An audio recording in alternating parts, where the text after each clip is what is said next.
Hello and welcome. This is Jill, Wigmore-Welsh here from Reading in Berkshire, UK. Yet another lovely sunny day. I don't know when we're going to get rain here. My garden is like, have you heard of hydrophobia? My house is built on clay in the centre of Reading, and at the moment if you try to drive a fork into the ground it's impossible. It goes in about half a centimetre. The ground is so solid that I don't know what's going to happen. I'm learning a great deal, let's just say, about runoff when water hits hydrophobic ground, and thinking about the huge park opposite my house and what's going to happen when the water hits the park, which is higher, runs off, goes onto the road, runs down the hills, and everybody gets water in their basements, which we've had before. But anyway, hey, that's where we are at with climate change, isn't it? A lot going on. So today I'm going to be continuing to introduce what's going to be happening with my Feldenkrais lessons online. This is a really exciting development for me. I've always shied away from running lessons online, but I've decided, as I get more inquiries from people around the world these days, I've decided that really I ought to move with the times and start running groups online, etc. And the last couple of days I've been putting out a short recording, and I don't like using the word podcast. I think podcast is almost a little bit old-fashioned now. I think story is probably what it's about. So I'm going to be focusing the lessons on what's called the Esalen 1972 workshop. And the reason this is such an important and interesting workshop is because Feldenkrais had been invited to run this workshop, which was going to last 5.5 weeks. And I've been reading some of the introduction each day, yesterday and the day before, written by David Zemak Bursin. And so I'm just going to read the next part, the final part of the introduction, and there's a little bit of a postscript which we might include in a final day. But I'm also going to read the back copy of the documents, the book that I have. And if I can just hasten to say that if I'm going to be providing these lessons online, I'm not actually going to be reading verbatim from the book. So let's make it clear. I shall be writing these lessons up, I shall be reviewing, and I shall be putting, if you like, my own slight twist on these lessons so that there is perhaps a little bit more of a focus on how you could apply this into everyday life. I always am reminded that groups of lessons like this were written for the specific people in the room. And when I'm presenting to a group of you, you're all going to have your own ways of moving and using yourself. It's not going to be the same as the 14 people who were in the room when Feldenkrais was teaching his series. Now, there's no doubt that the series do form a sort of slight linking chain from start to finish. And yesterday I was saying how that linked together with the training that I did and Feldenkrais teachers do, which starts literally, if you imagine, from the place of just being born. So you have exploring your mouth, your lips, sucking, etc. And you gradually go through all the developmental sequences that you would have passed through from birth through to being able to stand and walk and move. Now, I've also then studied with Ruthie Allen. I did her BACS series, which was the basis of mindful spontaneity. I did her BACS series in London when she came over to the UK. She also visited my training. I also completed the whole of the Bones for Life training. And Ruthie took her work, integrated work in lying, but also put it into standing, walking, running, jumping, etc. And I could understand how that could happen because I studied zoology prior to studying as a physiotherapist. And of course, when you study zoology, you look at the whole of the hierarchy of the development of the species until we get to being up on our hind legs, as it were, balancing on tiny little feet with a lot of weight above our centre of gravity. And one of the most important organs, if you like, that we have, our brain inside our skull, precariously balanced a long way from the ground. So I'm going to be running the Feldenkrais lessons online with a slight focus on health and function, but also mindful that every person who comes will have their own way of moving, in their own interpretation and their own learning to do. And this is one of the reasons I love the work, because you can do a lesson and then come back to it and you can discover a whole other way to do the lesson. So, it's not that you just do one lesson and that's it, right, tick, I've done that lesson, finished it, completed. It's not like learning math or something similar, although that's not derogatory towards people who love math. But it is actually about going back and actually listening again and thinking, hold on, this is another way to do things. And if you have that curiosity, which I have, then that's one of the reasons I fell in love with the work, because this isn't about being right, it's not about being perfect, it's not about getting it right, it's not about having done your best and scoring 10 out of 10 and a tick and you pass. It's about every single time going back and exploring a lesson over and over again and actually finding out how many different ways you could do the lesson, how many different interpretations of this lesson are there, because it's all about neuroscience, brain science, it's all about all of the modern technology we have, and understanding now how his work works. We had the theories, we had the ideas, we had the concept, but we didn't have a lot of the equipment to be able to actually test it. Now we've got the equipment to test it. So I would encourage you to consider, if you do go to any form of lessons, spend time, just take a little, segment from a lesson and go home and mess around with it. Try and see how many different ways you can comfortably and easily do that little bit of the lesson. It makes life a lot more exciting. So I'm going to read a little bit about the back of this publication, again, which I did yesterday, just to get you a little bit up to speed. So the Esalen 1972 workshop was Dr. Feldenkrais' first significant teaching visit to the US, and a pivotal moment in the development of his work.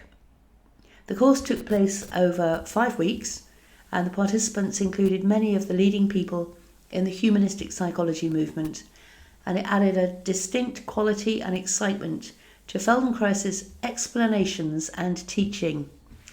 And that's really interesting, isn't it? Because in these lessons, Feldenkrais actually goes into some of the explanations behind his work. And when he was teaching, he was specifically taking them through a series from start to finish. The people who completed that course actually got a certificate to teach awareness through movement after they completed the 5 weeks. And between 1968 and 1971, Feldenkrais had actually completed or run his first Tel Aviv training program. So 68, 69, 70, 71, 3 years, only 1 day a week over a period of 3 years. And I think there were 13. And I know that I have had as my one of my Feldenkrais teachers who taught me was one of the ones who completed that first training, if not 2, might even be 3 who completed that first training. So I'm quite close to first generation, if you like, and so I do align with quite a lot of the core principles. And as I said in my introduction yesterday, the training I completed was over 4 years, and it was 40 days, and 4 weeks in the summer, so that was 20 days, and 2 weeks at Easter, so that was 30 days. But then there was a lot more in terms of studying outside, going to workshops, going and having private lessons. It was a real immersion. And it was a very, very, very big and intense part of my life. And as I say, I attended a lot of postgraduate training after that. So I read the introduction in 2 parts. Second part was yesterday. And this is the third part today of the introduction. So just to continue, the Esalen course marks the beginning of the most creative period of Feldenkrais' work. In order to make certain useful distinctions, we can describe the period between 1945 to 1955 as Feldenkrais' early period, in which he developed upon his theoretical framework and the form of group lessons. From 1956 to 1970, Feldenkrais no longer worked as a physicist, developed his unique individual hands-on approach, and the great majority of his group lessons. In his late period, spanning the years 1971 to 1981, Feldenkrais was at his most generative and synthetic, interesting word, integrating his insights from psychology, physiology, pedagogy, evolution, and physics into a uniquely comprehensive and potent viewpoint for human transformation. In many ways, Feldenkrais' late period represents the full realization and energetic transmission of his project. Of course, these time-related markers are inexact, but I believe that there are important and interesting distinctions to be made between Feldenkrais' late period, teaching in Esalen, Amherst, and the Quest workshops, compared to most Alexander Unai lessons. In my opinion, Esalen signals the dawning of the most creative, experimental, and generative period of Feldenkrais' life. I would suggest that the Esalen Notes is one of the single most important documents we have of Feldenkrais' teaching of awareness through movement. It's a veritable tour de force. The ATM lessons are taught in a clear and deliberate sequence of gathering complexity, giving us an unusual insight into Feldenkrais' pedagogical priorities and developmental thinking. In other words, we're able to see Feldenkrais explicating his thinking by the means of awareness through movement. We're able to infer exactly what was functionally and pedagogically most important to him. As an added bonus, Feldenkrais wants the participants to understand the theory behind what he's doing. And so he offers a level of explanation about the lessons not to be found anywhere else, except for in the San Francisco training program, which would begin in 1975. From the perspective of a Feldenkrais teacher, the Esalen Notes are the best resource we have for teaching ATM to the public. Apart from the San Francisco evening class, also published by Feldenkrais Resources, no other source material exists in which we can observe Dr. Feldenkrais making deliberate lesson selection for a naive group over an extended period of time, with a clear demonstration of how he would build gradually from the simple to the more complex, from the easy to the more demanding. Further, every lesson taught at Esalen is full and rich in a way that is rarely found in the Alexander Unai lessons.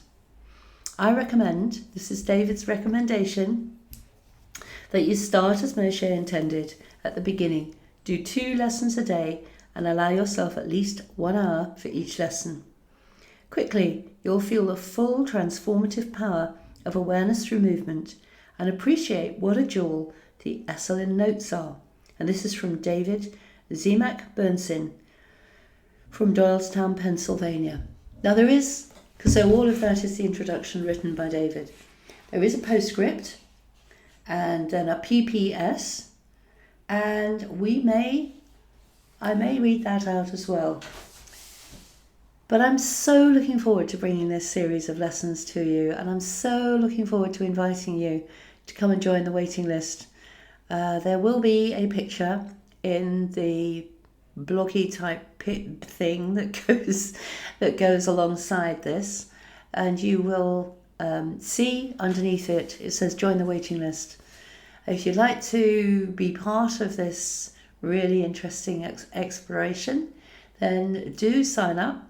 And when we get closer to the time, when I have sufficient people to make it worthwhile, I will send a message out and say we're ready to start. I'm hoping to start in September.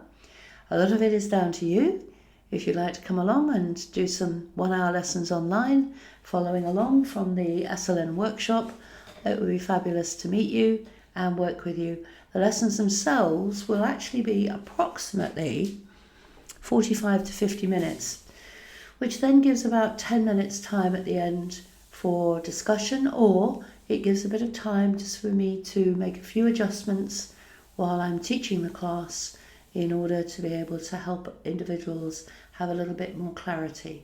But as I've already said, one of the exciting things about doing lessons is the way in which you are actually able to practice a lesson over and over again. Have a lovely rest of the day. I'm up to speed now. I'm off to do a lot of other things. I'll probably do another little recording later on that I'll put up. Have a brilliant time. Look after yourself if it's very hot. Look after yourself if there are fires. Look after yourself if there's peculiar weather. And let's all enjoy today, now, here, this moment in time. Love you all. Take care. Bye.